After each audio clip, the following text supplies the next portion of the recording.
बिस्मिल्लाहिर्रहमानिर्रहीम। अच्छा जी, हमारा अगला टॉपिक है हर्निया। जल्दी से कोशिश करेंगे इसको जल्दी से कवर कर सकें। हर्निया में सबसे पहले हम पढ़ेंगे इंग्वाइनल हर्निया, ठीक है। और इंग्वाइनल हर्निया में एक तो हमने पढ़ लिया इंग्वाइनल रिंग, इंग्वाइनल किनाल।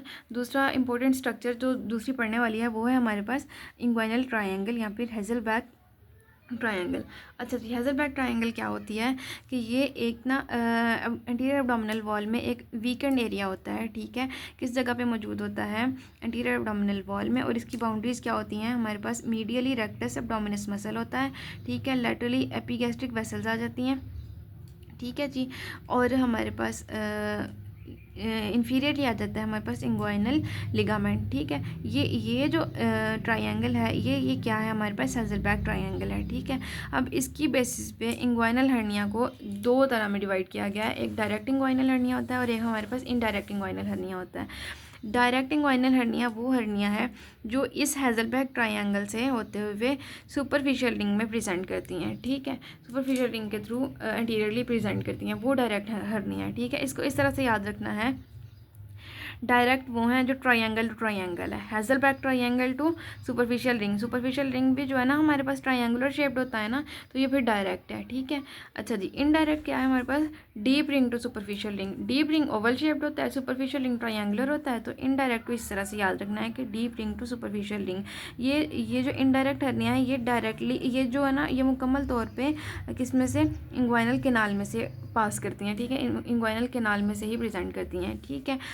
अच्छा जी, इस वजह से जो जो इनडायरेक्ट इंग्वाइनल हर्निया जो डायरेक्टली जो कि मुकम्मल तौर पे केनाल में से गुजरती हैं, उनके इर्द गिर्द वो तीनों लेयर्स मौजूद होती हैं जो कि केनाल की बाकी चीज़ों के इर्द गिर्द मौजूद होती हैं। जैसे कि मेल में इस केनाल में से स्पर्मेटिक कॉर्ड गुजर रही थी ना, तो स्पर्मेटिक कॉर्ड के इर्द गिर्द तीन जो है ना वो फेशिया की लेयर्स आ जाती हैं।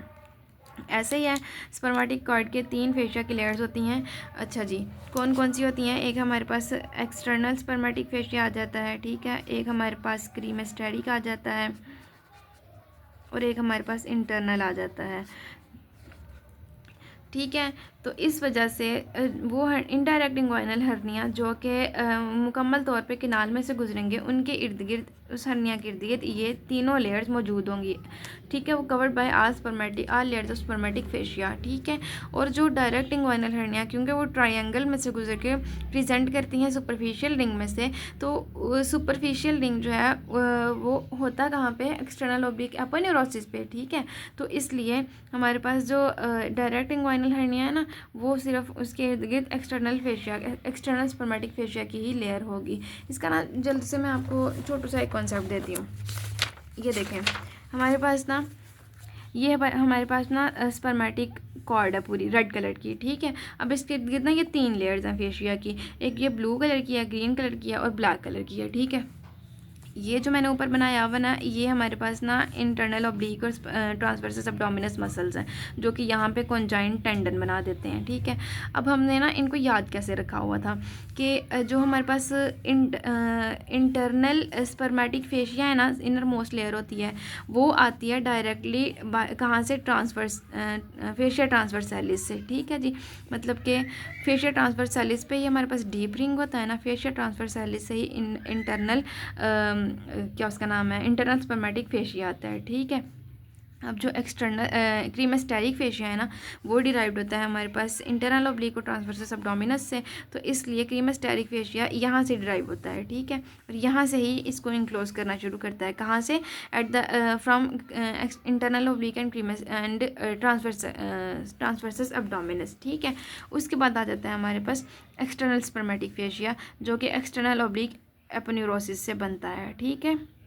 इसलिए वो हर्निया जो कि मुकम्मल तौर पे इंग्वाइनल केनाल से गुजर के आती हैं जस्ट एज स्पर्मेटिक कॉर्ड, ठीक है। तो वो वाली हर्निया के इर्द गिर्द तीनों जो है ना फेशिया की लेयर्स मौजूद होंगी, ठीक है। लेकिन वो हर्निया जो हेज़लबैक ट्रायंगल से होते हुए सुपरफिशियल रिंग से प्रेजेंट करती हैं, तो सुपरफिशियल रिंग ये है इस जगह पे, ठीक है। तो वो हर्निया जो है उनके इर्द गिर्द सिर्फ एक्सटर्नल स्पर्मेटिक फेशिया की लेयर होगी, ठीक है। ये छोटू सा कॉन्सेप्ट था, आई होप आपको समझ आ गई होगी। ये था हमारे पास डायरेक्ट और इनडायरेक्ट इंग्वाइनल हर्निया का। उसके बाद आ जाता है हमारे पास फेमोरल हर्निया। अच्छा जी, फेमोरल हर्निया के लिए मैंने फेमोरल ट्रायंगल में आप लोगों को पढ़ाया था कि ये फेमोरल केनाल है। पढ़ाने का मकसद क्या था? ये मकसद था, ठीक है जी। फेमोरल केनाल जो है, यहाँ से जो हमारे पास हर्निया प्रेजेंट करती है वो होती है हमारे पास फेमोरल हर्निया, ठीक है। मैंने बताया था कि जो फेमोरल शीथ है ये अब्डोमिनल फेशिया की एक्सटेंशन से बनती है, ठीक है। तो मतलब कि इसमें से अब्डोमिनल कंटेंट्स पास कर सकते हैं, और वो करते किस जगह से हैं? फेमोरल कैनाल से पास करते हैं वाया फेमोरल रिंग, ठीक है। अब फेमोरल हर्निया और डायरेक्ट और इंग्वाइनल हर्निया में डिफरेंस क्या है? जो फेमोरल हर्निया है ना, ये below and lateral to pubic tubercle जो है ये प्रेजेंट करती हैं, ठीक है। Below and lateral to pubic tubercle, यहाँ पे प्यूबिक ट्यूबरकल है, इसके नीचे और इसके लैटरली प्रेजेंट कर रही होती हैं। जबकि जो हमारे पास इंग्वाइनल हर्निया है, ये प्यूबिक ट्यूबरकल के अबव एंड मीडियली प्रेजेंट करती हैं, ठीक है जी। ये छोटी सी एक दो बातें थी याद रखने वाली, बहुत ज़्यादा डिटेल में जाने की ज़रूरत नहीं है। बस ये एक डायग्राम देख लीजिएगा कि ये हमारे पास सुपरफिशियल इंग्वाइनल रिंग है ना, ठीक है, जो कि स्पर्मेटिक कॉर्ड के साथ जो अब्डोमिनल कंटेंट्स आते हैं ना, वो इनडायरेक्ट इंग्वाइनल हर्निया के तौर पर प्रेजेंट करते हैं। जबकि वो अब्डोमिनल कंटेंट्स जो कि कॉर्ड के साथ तो आ रहे हैं, लेकिन उनके इर्द गिर्द कॉर्ड की लेयर मौजूद नहीं है, क्योंकि वो पीछे से हेज़लबैक ट्रायंगल्स होते हुए आ रहे हैं। तो इसलिए ये वाली जो हर्निया है, इनको कहते हैं डायरेक्ट इंग्वाइनल हर्निया, ठीक है। आई होप आपको समझ आ गई होगी, कोशिश तो पूरी की है आप लोगों को समझाने की। नेक्स्ट एक छोटा सा डायफ्रेगमेटिक हर्निया का टॉपिक है, जो कि इन्फेंट्स में अगर प्रेजेंट करे तो इन्फेंट्स में किस वजह से होता है? डिफेक्ट इन प्लूरोपेरिटोनियल मेम्ब्रेन, ठीक है। और एडल्ट्स में हमारे पास जो पैरा इसोफेजियल मेम्ब्रेन होती है ना, इसोफेगस के इर्द गिर्द ये जो मेम्ब्रेन है, ठीक है, इसमें अगर डिफेक्ट आ जाए, लैक्सिटी आ जाए, वीक हो जाए, तो इसकी वजह से हमारे पास डायफ्रेगमेटिक हर्निया होता है। अब डायफ्रेगमेटिक हर्निया में हर्निएशन किस चीज़ की होती है? या तो स्टमक की होगी, स्टमक के किसी पार्ट की होगी, या फिर जो गैस्ट्रो इसोफेजियल जंक्शन है ना, उसकी हर्निएशन हो जाती है, ठीक है। अब अगर तो गैस्ट्रो इसोफेजियल जंक्शन की हर्निएशन हो रही है थ्रू द